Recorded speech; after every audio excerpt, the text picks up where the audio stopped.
Welcome to the Vigilant Citizen Podcast, brought to you by NPBV News, making you not paranoid but vigilant. I'm your host, and today we are traveling to a small town in Jharkhand that became synonymous with digital fraud. This is the story of Jamtara, India's phishing factory. Imagine receiving a call from your bank. The caller knows your name, your account number, and tells you there's suspicious activity on your card. They sound professional, concerned, helpful. They ask you to verify your identity by sharing an OTP. You comply. Within minutes, your account is empty. This happened to thousands of Indians, and many of those calls came from the same place, a town most people had never heard of, Jamtara. Jamtara is a small district in Jharkhand with a population of around 600,000 people. For years, it was unremarkable. Poor infrastructure, limited opportunities, high unemployment. But sometime in the early 2000s, something changed. Young men in this town discovered a lucrative trade: phishing. Phishing is a type of cyber fraud where criminals trick people into revealing sensitive information like passwords, credit card numbers, or one-time passwords. The method is simple. Impersonate a trusted entity, create urgency, exploit fear or greed, and most importantly, make it believable. By the mid-2010s, Jamtara had earned a dark reputation. It became known as India's phishing capital. Law enforcement agencies, banks, and telecom operators began noticing a pattern. A disproportionate number of phishing calls originated from this one district. The scale was staggering. Estimates suggest that at its peak, Jamtara-based scammers defrauded victims of crores of rupees every month. Why Jamtara? The reasons are complex. Poverty and lack of employment pushed young people toward quick money. The internet arrived in the area, but opportunities did not. So the internet became the tool for crime. What started with a few individuals sharing tips and tricks soon became an organized ecosystem. Entire families got involved. Children as young as 15 were recruited. The knowledge spread like wildfire. Let's break down how Jamtara's phishing operations actually worked. The model was surprisingly simple, which is why it scaled so fast. Step 1. Acquire data. Scammers needed phone numbers and basic personal information. They obtained this from multiple sources. Data leaks from websites, purchased databases on the dark web, harvested contact lists from compromised phones. Sometimes, they just dialed numbers randomly, knowing that some would connect. Step 2. The call. The scammer would pose as a bank representative, telecom employee, government official, or e-commerce customer service agent. The script was well rehearsed. They would inform the victim of a problem. Your KYC is incomplete. Your account will be blocked. You won a prize. There's a suspicious transaction.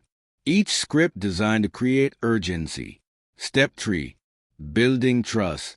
The scammers often had partial information about the victim.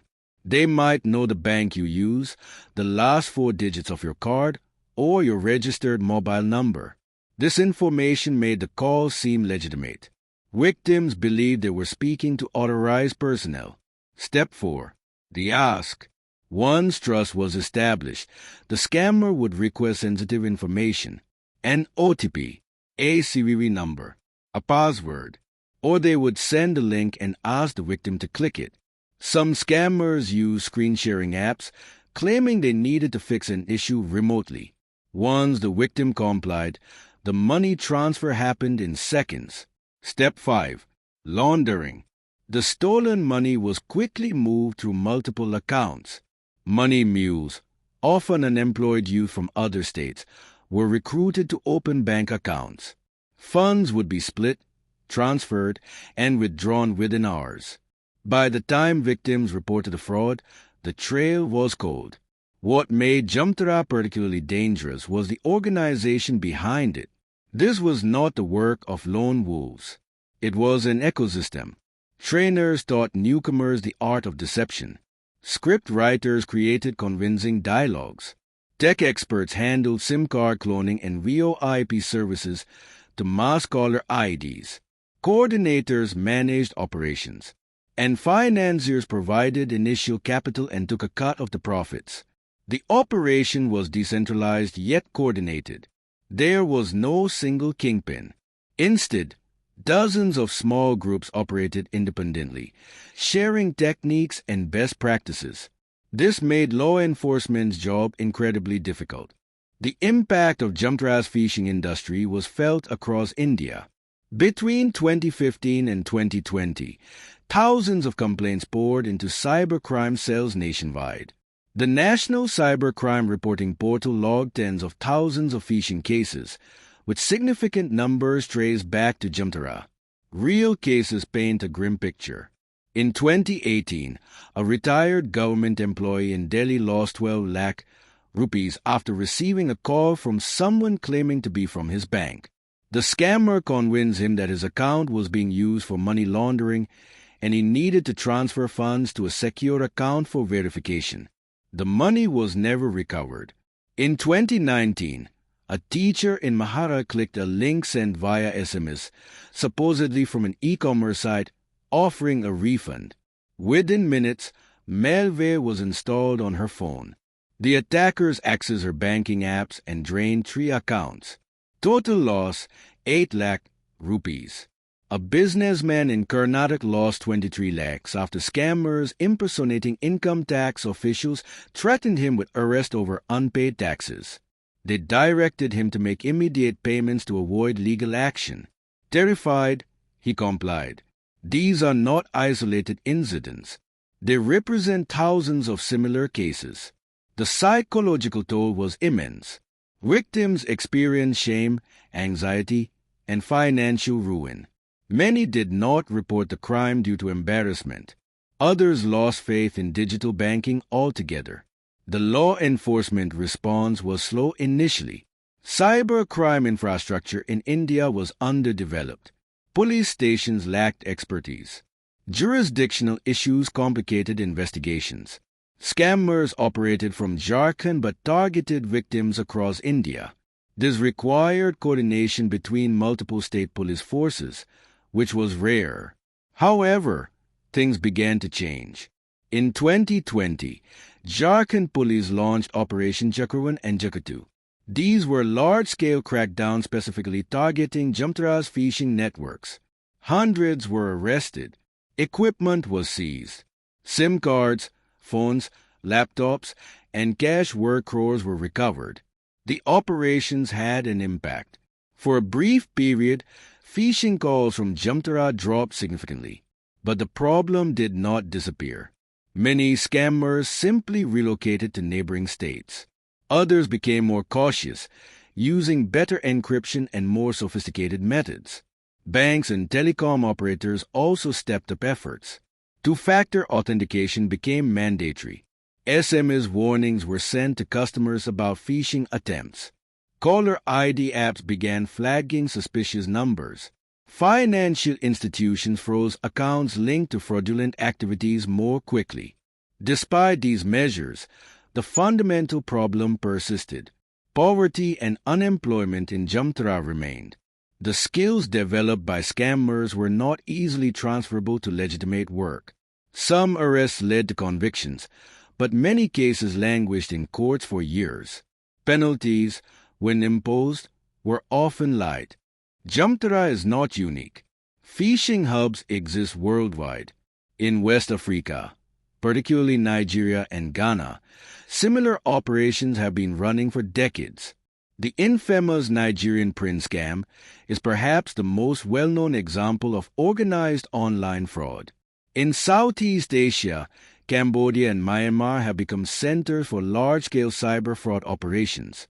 Criminal syndicates run what are essentially fraud factories, where workers, often trafficked or coerced, carry out scams targeting victims globally. Eastern Europe, particularly Romania and Russia, has a long history of cybercrime. Advanced phishing, ransomware, and identity theft operations are common. These networks are highly sophisticated, often involving state-level tacit approval or participation. What differentiates Jamtara is the grassroots, community-driven nature of the fraud. It was not organized crime in the traditional sense. It was economic desperation channeled into cybercrime. Young people with limited education became adept at social engineering. They learned to manipulate, persuade, and deceive, all from their mobile phones. The global phishing industry is massive. According to cybersecurity firms, phishing attacks worldwide increased by over 60% between 2019 and 2022. Financial losses run into billions of dollars annually. India is one of the most targeted countries, partly due to rapid digital adoption without corresponding awareness. International cooperation is improving. Interpol and national agencies now share intelligence on cross-border cybercrime. But enforcement remains challenging. Scammers use VPNs, encrypted messaging, and cryptocurrency. They operate across borders, making arrests and prosecutions difficult. The lessons from Jamtara are relevant globally. Poverty, lack of opportunity, and easy access to technology create fertile ground for cybercrime. Addressing the root causes is as important as punitive measures. Why do people fall for phishing scams? The answer lies in psychology. Scammers exploit fundamental human emotions and cognitive biases. First, fear. Many phishing calls create a sense of danger. Your account will be blocked. Legal action will be taken. You will lose your money. Fear triggers panic, and panic clouds judgment. Victims act impulsively to avoid the perceived threat. Second, trust. We are conditioned to trust authority figures. When someone claims to be from a bank or government agency, we instinctively believe them. Scammers enhance this trust by using official-sounding language, knowing account details, and mimicking legitimate call center protocols. Third, urgency. Phishing scripts always include time pressure. Act now or face consequences. This urgency prevents victims from pausing to think or verify. Once the victim is in a heightened emotional state, rational decision-making becomes difficult. Fourth, greed. Some phishing scams promise rewards. You won a lottery. You are eligible for a refund. There's a discount offer. Greed overrides skepticism. People want to believe they've gotten lucky. Fifth, familiarity. Scammers use brands and institutions people recognize. State Bank of India, Airtel, Amazon.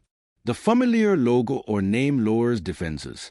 Victims assume that familiarity equals legitimacy.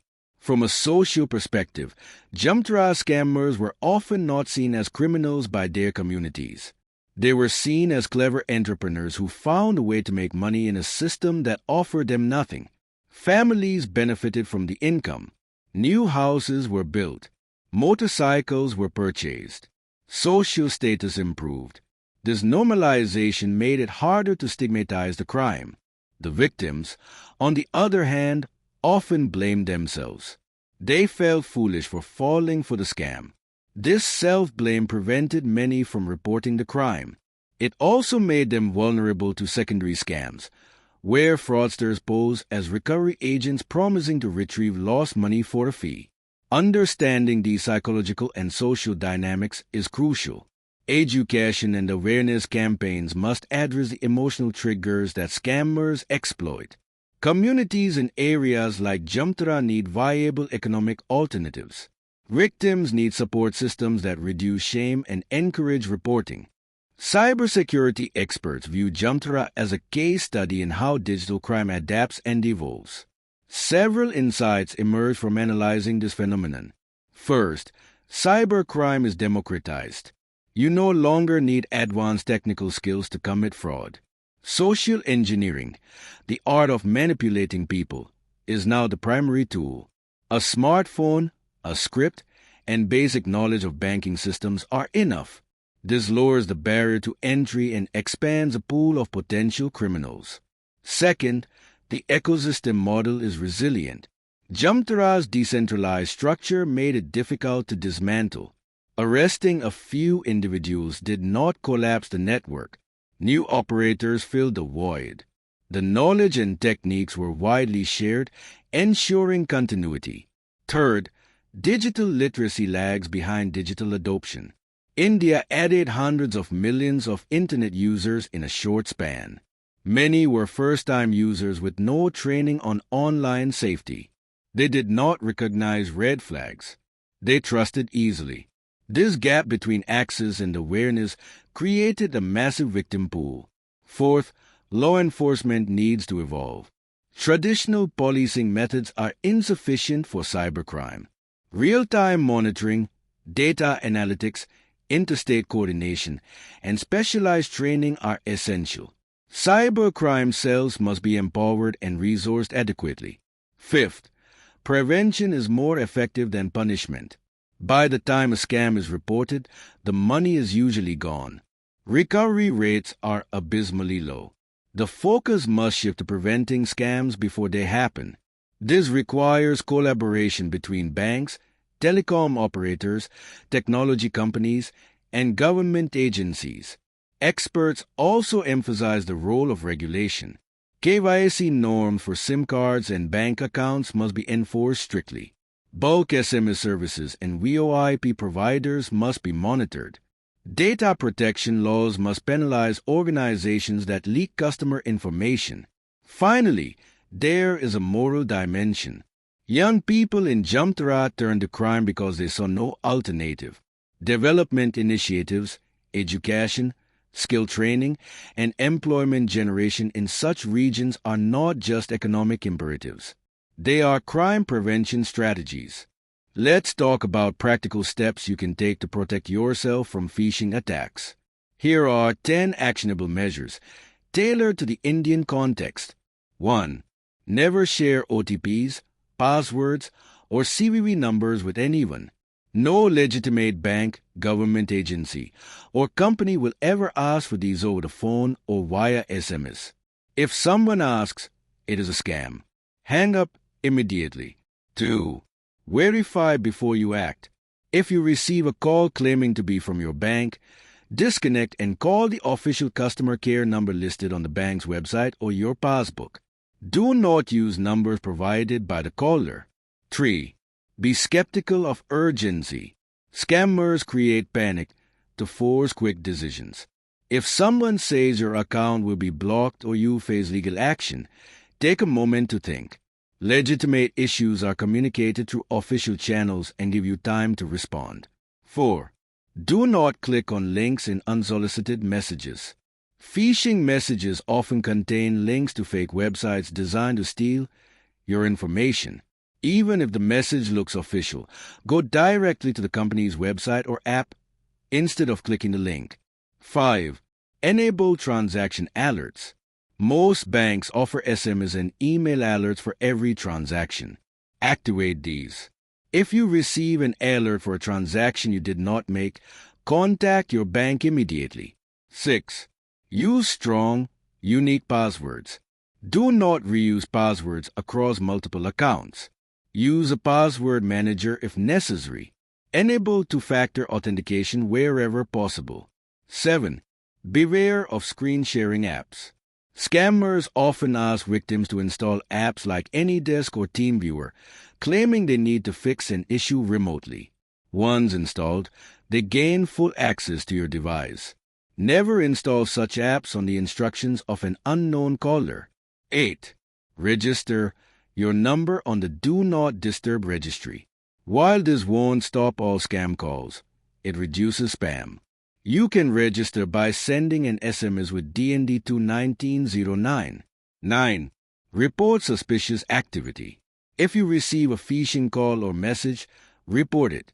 Use the National Cybercrime Reporting Portal at cybercrime.go.in or call 1930. Reporting helps authorities track patterns and take action. 10. Educate those around you.